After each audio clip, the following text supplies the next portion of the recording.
Welcome to खोलो किताब। आज हम क्लास 7th की वर्कशीट नंबर 16 करेंगे विज्ञान की, जो 9 सितंबर को आपको दी गई है। यह हिंदी मीडियम के लिए, हिंदी मीडियम के स्टूडेंट्स के लिए ये वर्कशीट है।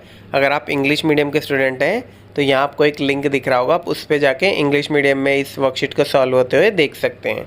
अगर आप चैनल पे नए हैं तो इसको सब्सक्राइब कर दें और बेल आइकन दबाना ना भूलें, ताकि हमारी हर लेटेस्ट वीडियो की नोटिफिकेशन सबसे पहले आपको मिल जाए और कोई वीडियो मिस ना हो जाए आपसे। अगर ये वीडियो आपको पसंद आए तो इस पर लाइक, कमेंट और शेयर करना ना भूलें। तो चलिए स्टार्ट करते हैं।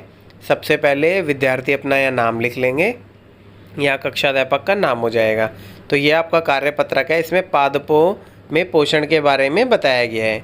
तो आइए कुछ और चीज़ जानते हैं। ये पहले एक दो वर्कशीट से आपका पादपों में पोषण ही चल रहा था, अब इसी को और आगे कंटिन्यू किया गया है। अब देखिए, पत्तियों के अतिरिक्त पादपों के दूसरे हरे भागों में भी प्रकाश संश्लेषण होता है, जैसे हरे तने में या हरी शाखाओं में। ये हरी शाखाएं हैं, हरे तने हैं इनमें। तो अब ये क्यों होता है? प्रकाश संश्लेषण मतलब फोटोसिंथेसिस। इस प्रकाश संश्लेषण की वजह से ही जो पेड़ पौधे हैं ये अपना खाना बना पाते हैं। अब ऐसा क्यों होता है इनमें?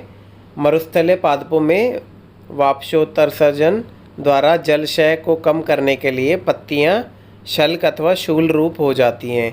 इन पादपों के तने हरे होते हैं जो प्रकाश संश्लेषण का कार्य करते हैं।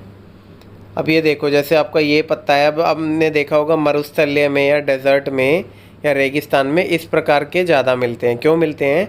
क्योंकि एक तो इनमें क्या होता है कि जैसे नॉर्मल जो पत्तियाँ होती हैं उसके अंदर वाष्पोत्सर्जन होता है, जिसको बोलते हैं एवोपरेशन या ट्रांसपिरेशन होता है। एवोपरेशन ही ट्रांसपिरेशन उसका है। उसमें क्या होगा कि सीधा सूरज की रोशनी पड़ती है और उसके अंदर स्टोमेटा होते हैं, वहाँ से ये आपका ट्रांसपिरेशन होता रहता है, पानी निकलता रहता है।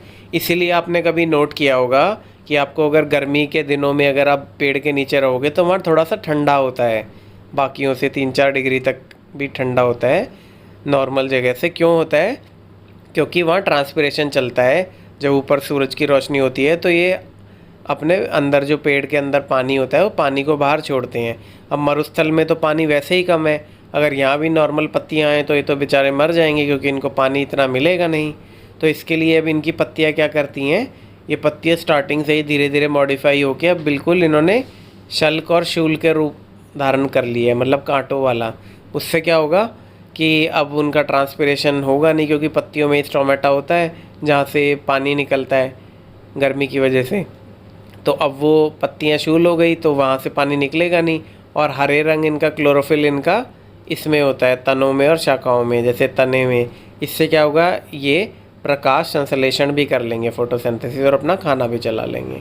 तो यही कारण है कि मरुस्थलीय पादपों में कांटे वगैरह क्यों होते हैं। तो ये अब आपको क्लियर हो गया है। अब कल को कोई और आपसे पूछे तो आप इसको आसानी से बता सकते हैं कि ये क्यों ऐसा होता है।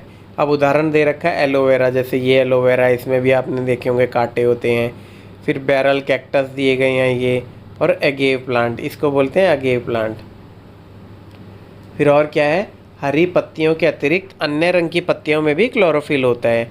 जैसे ये अलग अलग पत्तियाँ हैं, कोई पीले हैं, इसमें भी क्लोरोफिल होगा, इसमें कम होगा थोड़ा सा, बट होता सब में ही है। फिर क्या है, गीली दीवारों पर, तालाबों अथवा ठहरे हुए जलाशयों में हर काई जैसे पादप कुछ जीवों की वृद्धि के कारण बनते हैं, जिन्हें शैवाल कहते हैं। अब ये आपने नोट किया होगा, कई जगह जब पानी इकट्ठा हो जाता है तो ऐसे हरे रंग की काई टाइप आ जाती है, इनको क्या बोलते हैं, शैवाल या एल्गी बोलते हैं।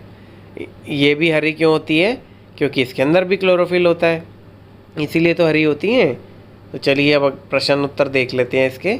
अपने घर के आसपास पाए जाने वाले मरुस्थलीय पादपों के नाम लिखिए। तो आपने अपने घर के आसपास देखा होगा कुछ ये कांटो टाइप के पेड़ आपको मिलेंगे, या गमलों में मिलेंगे या वैसे मिलेंगे, तो उनको देख लेते हैं। जैसे आपको ये पेड़ दिखेगा, इसको बोलते हैं एलोवेरा। आपको फिर ऐसे कैक्टस दिखेंगे, इनको कैक्टस बोलेंगे। फिर ये है, आपको इनको पाम पेड़ बोलते हैं, और ये है, इसको अगेव बोलते हैं। तो ये वाले पेड़ तो हैं, जैसे आपको अगर आसपास दिखेंगे नहीं तो आप किसी नर्सरी में भी जा सकते हैं इनको देखने के लिए, और इनका नाम पूछ के नोट करके भी लिख सकते हैं कि कौन से पेड़ों में कांटे हैं और कौन किस वजह से मरुस्थलीय प्लांट कहा कहलाया जाता है इन्हें। तो इनका नाम क्या क्या लिख देंगे, कैक्टस हो गया, एलोवेरा हो गया और रामबास हो गया। गेव को ही रामबास बोलते हैं। फिर अगला प्रश्न है, शैवाल का रंग हरा क्यों होता है? ये शैवाल थी, एल्गी बोलते हैं इसे। इसका हरा क्यों रंग होता है? क्योंकि भाई इसमें क्लोरोफिल होता है, ये भी अपना खाना खुद बनाता है, तो इसलिए इसका रंग हरा होता है। तो यही लिख देंगे, शैवाल हरे रंग के होते हैं क्योंकि इनमें क्लोरोफिल होता है जो उन्हें हरा रंग देता है। अब अगला प्रश्न क्या है, ये आपकी एक एक्टिविटी टाइप है। प्रश्न नंबर 3, अलग अलग रंग की पत्तियों को एकत्रित कीजिए और इन्हें अपनी कॉपी में चिपकाएं। अब आप जैसे अब घूमोगे पार्क वगैरह के आसपास, तो वहाँ आपको अलग अलग रंग की पत्तियाँ दिख जाएंगी, अलग अलग प्रकार की। जैसे कोई ऐसी टाइप की होगी बिल्कुल काली टाइप पड़ चुकी होगी जो, फिर कोई होगी ऐसे येलो कलर की, कोई डार्क येलो होगी, कोई ऐसी होगी हल्के हरे रंग की, कोई गाढ़े हरे की।